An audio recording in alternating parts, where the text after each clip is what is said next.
Hello everyone. I was just refactoring this package I downloaded from the Unity Asset Store, and I was trying to make a house. I actually did pick up all the parts here inside this and actually made a prefab, but what I realized, I actually, instead of duplicating one from the roof, just moved it into the house one and I made a prefab.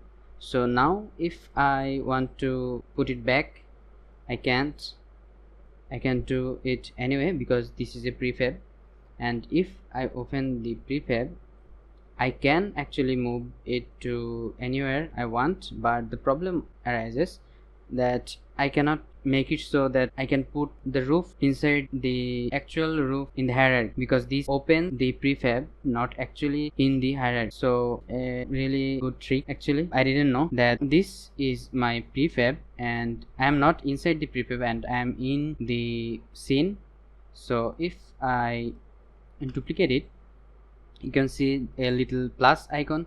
That means you just added something inside this prefab, but it actually doesn't exist or it is not yet saved. So what you can do, you can just move the duplicated one and I can just rename it, and voila, it's like the original one. And I can make it so that all my houses children are in the same place, so I can just open and make something of my own. It's really that easy.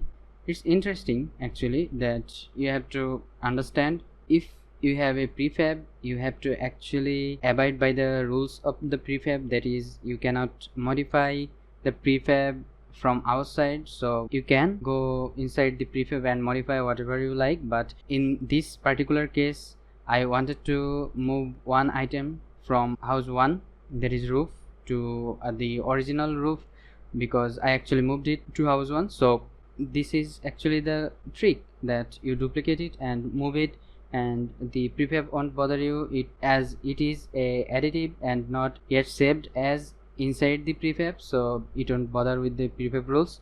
Another way we could do, actually, that we could just unpack the prefab and then go all the way back and duplicate the roof and put it inside the roof and make another prefab just like that. But I think the easier way to do it is just duplicate it and move it, I guess, and it won't bother you with the rules, and the prefab is still the same, and I actually have my roof over there. And that's it. Thank you for watching, and remember, take care of yourself and people around you. Goodbye.